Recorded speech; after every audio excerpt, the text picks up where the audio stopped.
What's going on, guys? It's me, Tim, and I've got a different type of video for you, but I promise in a moment it is going to tie into stocks. But I'm going to show you what I've got grown in my garden, what I've got going on here. And first off, starting off some microgreens. They're already starting to sprout here. I just planted these just the other day here. Never really done microgreens before. Let me know if any of you guys are familiar with the process. I'm definitely curious. But I got me some microgreens going. And I've also got some other things going on outside here. And here's kind of my germinating table. I've got some herbs starting off here. Some cilantro, oregano, chives, basil, all that kind of stuff. And then I've got some stuff germinating here. Got some diversification in my seedlings. And along the fence there, that whole area, kind of where the dog's at, all the way to that tree, just a bunch of different types of plants, you know, lettuce, cucumber, potatoes, carrots, all kinds of stuff. Then coming to the greenhouse, I still got a lot of work to do. I've still got a lot of DD and a lot of research. Decide what grows best in this greenhouse, in this climate. Put some good seed, good soil, and get some more stuff growing. There's another little tray for some microgreens there. And then we've got, you know, just a bunch more stuff going on. Planting the seeds to success early, and hopefully over time, I'll have a nice bountiful harvest here. Got some lettuce, just all kinds of different stuff.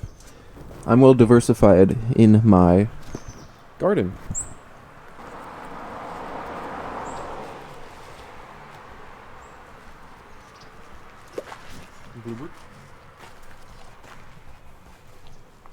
And just along here, I've got all kinds of different stuff growing.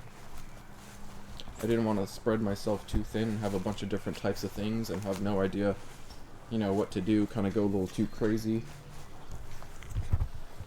Just like the stock market, I didn't want to spread myself too thin, have just too many things to keep up on, right? But I also didn't want to just grow, you know, one thing. For instance, tomatoes. If I was to just grow a bunch of tomato, maybe disease comes through and just kills off my plants. Maybe the dogs decide to eat them. Maybe I get some kind of pest and it just destroys everything. Just like the stock market. You go all in on something, maybe it doesn't pan out, and, you know, you lose everything. You lose all of that hard work you put in. And in a lot of ways, growing plants is like stocks. You do some research, find out what's best for you, find out what you're good at, find out what your environment is going to support. How's the macro environment in the stock market look? Maybe you can decide to invest accordingly. Maybe you can decide to grow according to your environment. And in the end, some of these plants might not give me a harvest. Some might die off. Just like some of these stocks. You know, I definitely talk about a lot of high-risk stocks, and some of these might not make it. But I do believe over the long term that I will find success with some of these.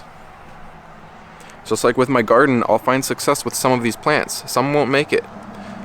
Some won't give me what I hoped for. You know, and with these stocks, you know, CleanSpark, ChargePoint, Indie, Workhorse, the list goes on. Some of these won't do what I hoped. Some of these won't give me a bountiful harvest. But in the end, I believe that I did my work. And over the year 2022, I was planting seeds in these companies. And hopefully these small caps over time become bigger companies, become big, beautiful, bountiful crops. But hopefully that analogy kind of makes sense to you guys. In the end, the work you put in is going to be what you get out in the end. Sometimes things won't pan out, no matter how hard you try, no matter how much research you did. There are always variables. Maybe pests come through that I didn't expect. Maybe we get a drought. Maybe, you know, another frost that just kills some plants. But in the end, in my opinion, it's better that I took a shot. It's better that I tried to grow these different plants and see what I could get than to just not invest in my time, not invest in my backyard completely. 2022 was definitely a hard year, and if it scared off people from investing, that's definitely understandable. But don't let a bad year turn you off of all the good future years. And say, you know, some of these lettuce don't make it, or some of the cucumbers don't make it, whatever, what have you. Well, that doesn't mean I'm going to be turned off of those completely. I'm going to give it another shot. I might try a different variety of cucumber. I might try a different plant altogether. But in the end, I'm going to invest in my future. I'm going to sow the seeds to success. But hopefully you guys see a little bit kind of where I'm coming from. I know this is definitely a different type of video. Hopefully it gives you kind of a different perspective on things. And you know, along my time doing YouTube, I've definitely gotten comments from people saying they've either gone all in on bingo, gone all in on whatever, and that almost always doesn't pan out to be the right decision. Sure, you can get lucky. You go all in on something and it just gives you a huge return, but that isn't always the norm. You definitely want to be diversified. You don't want to go all in on tomatoes. But in the end, I do believe that if you put in the effort, you plant the seeds, you water them, you give them your time, you give them your dedication, we will get a great return, just like we should get a great return in the stock market over time with some of these stocks. Some of them won't make it. Some of them will shrivel up, wilt up, and die.